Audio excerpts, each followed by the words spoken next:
Right, remember this thing? The Toyota Carina with a 4AGE sat in it? Yeah, well, it's not really gone anywhere, and it's not had much work done to it in over a year. So for 2025, there's going to be a bit more focus on this car. There's a whole heap of jobs that need doing, and in today's video, you're going to be watching footage that's over a year old, and that includes me sorting out the drive shafts, fiddling around with the power steering pump, removing the oil cooler off the Carina, which was for the 4AF, which is the old engine, where the mounting hardware doesn't quite fit on the 4AGE. Would be nice to sort that out, but that's a future job. Test fitting the radiator with the engine, although it looked like it was in the same place. Was it? Well, it turned out it was, because everything marries up nicely. And then removing it again so I could fit the 4AG exhaust manifold on, and then putting the radiator back on. So that's today's video. You're going to watch that now, but going forward, obviously for 2025, there's loads of jobs in here that need doing. Power steering reservoir, power steering high pressure line, the throttle body cable, the fuel lines, the inline fuel pump that needs wiring up. Yeah, loads of stuff. And I'm sure in the future you'll see episode 4. Anyway, enjoy. Alright, got the drive shafts here and the car all jacked up. So let's have a look. Obviously the shorter one will be going this side into the hub, and then this side is where the other drive shaft's going to go, which then should connect to the other side of the gearbox, which is here, just up here. Don't know if you can see that very well, but whatever. Right, well, let's get some tools and give this a go, I suppose.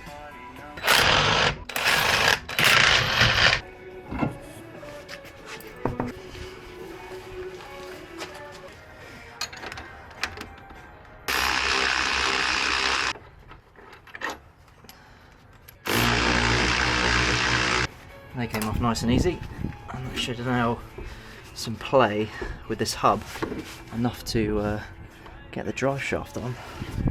So let's come outwards. There we go. Oh yes, of course, doing that's going to piss fluid everywhere, isn't it, because I've taken the power steering line off. Bollocks.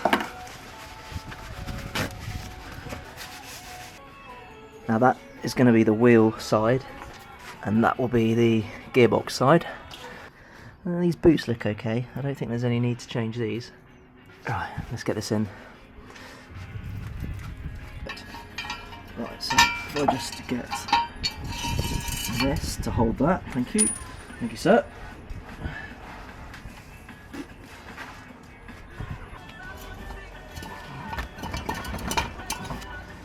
Classic. Bastard to get out, bastard to get back in.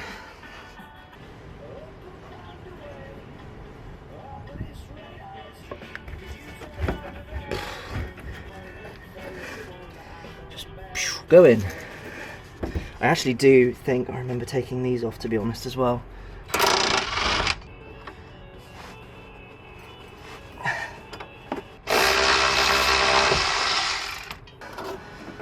There we go. Could do with something to hold this up too. There we go. Right, now let's... Right, managed to get that in.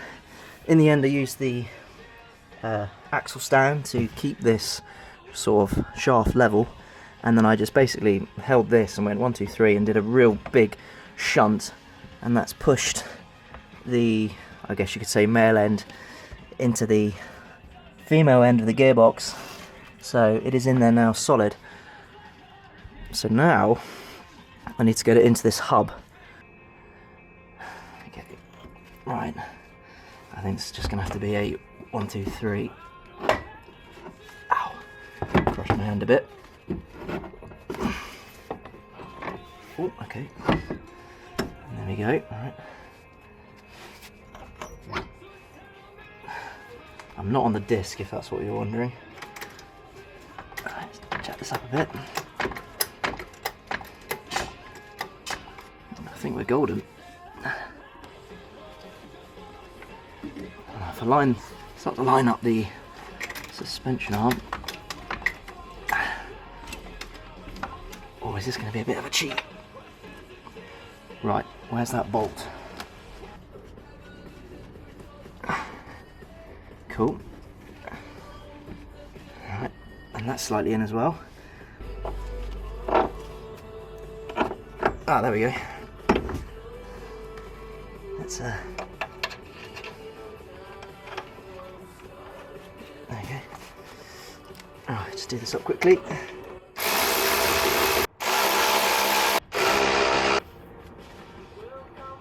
I'm sure there's a torque spec, but we'll put a note to do all this up properly anyway.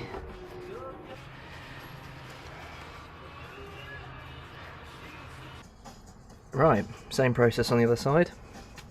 Take these two bolts off. Sort out the bit down here with the lower arm. And now we should be able to get the drive shaft straight into the gearbox. And obviously the hub on the other end. So yeah, right, let's get cracking.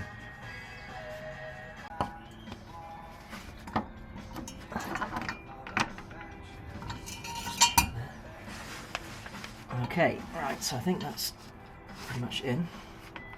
There we go. That was so much easier. And get that into the hub. Right,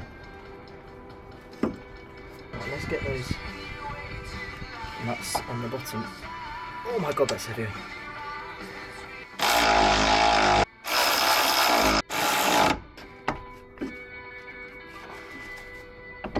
Hey, there we go, okay. That's in. Easy.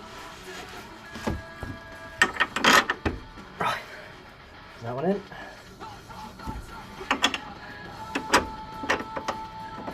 Done. That the other way.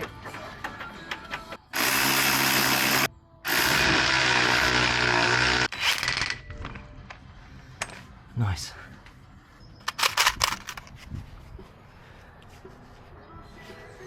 Alright.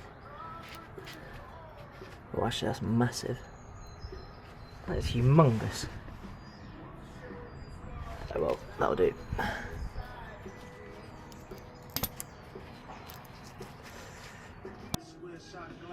Right, okay, so we installed the drive shafts in the last part.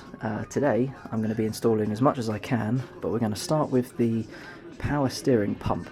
So this was originally on the engine when it came out the Golf, but for ease we decided to take it off.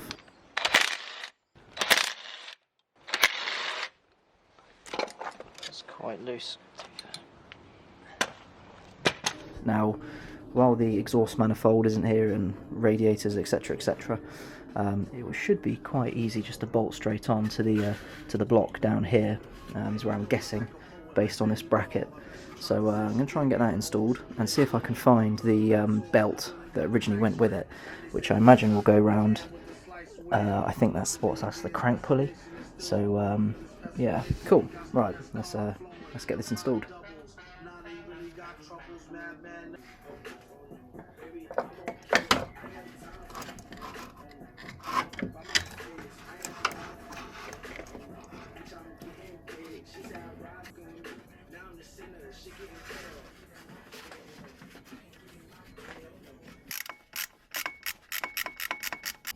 So I nicked some of these off the 4AF, and the plan is to use them for this, because I cannot find where I've put the other bolts.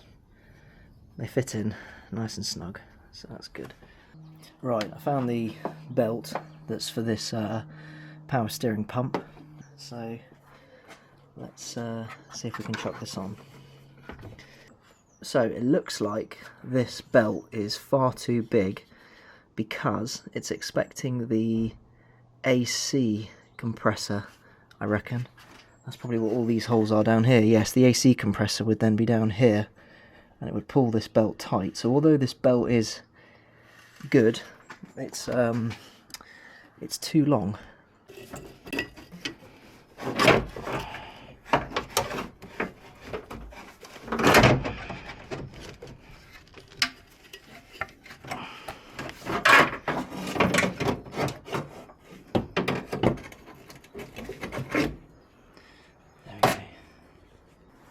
Right, so here's the oil cooler. Finally got it out. It's absolutely covered in copper grease, which means that the previous owner has had this off and made some sort of repair to it. I had to take the number plate off, which wasn't too difficult. There's also a horn attached to it, so I'll need to take that off so I can reconnect the horn and make sure that that's all okay. I might stick it in here or something like that.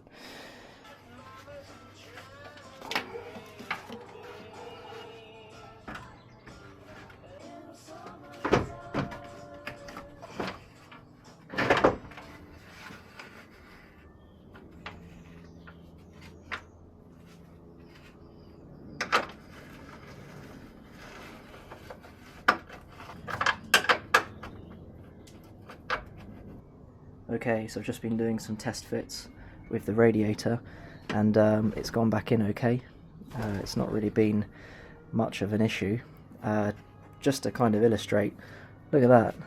That's gonna fit there nicely if I take this original hose off, and the one at the top here, coming up to the top of the rad, yeah, that looks like it's going to be okay too.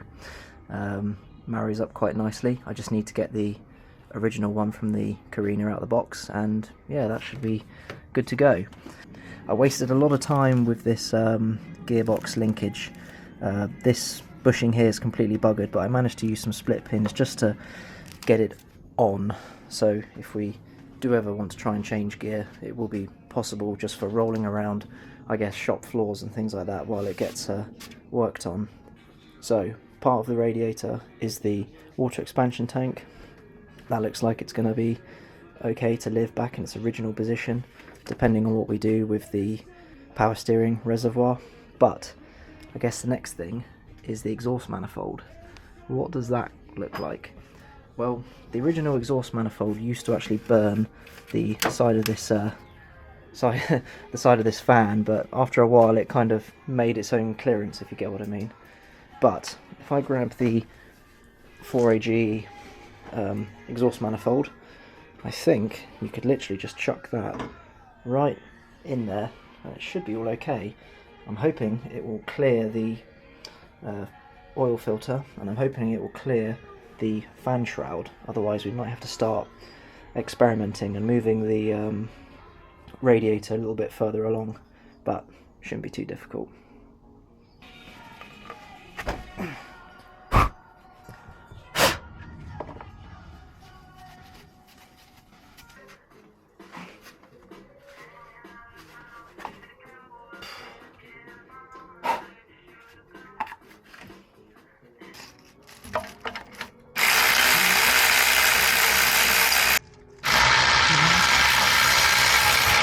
Okay, now I need something to bash this and split this. Okay.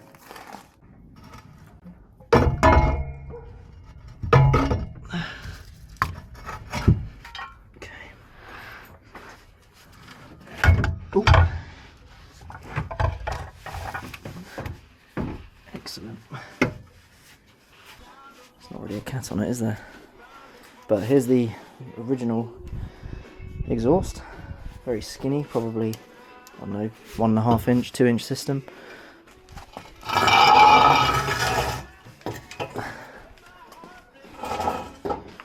But now we can get in there and put the original exhaust back in. Okay, let's try again.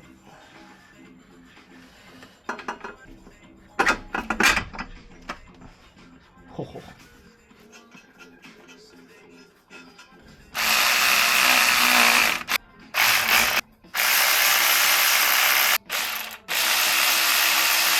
Well, let's put the exhaust manifold on at least, as a bit of a test fit. Right, well, I think that's going to wrap it up for today. Quite a lot done. Exhaust manifold somewhat on, you know, old tubes off, test fit the radiator. Yeah, not bad. But yeah, good progress today. Just got to keep going. Just take it one bit at a time, work out everything, and yeah, hopefully we'll get there.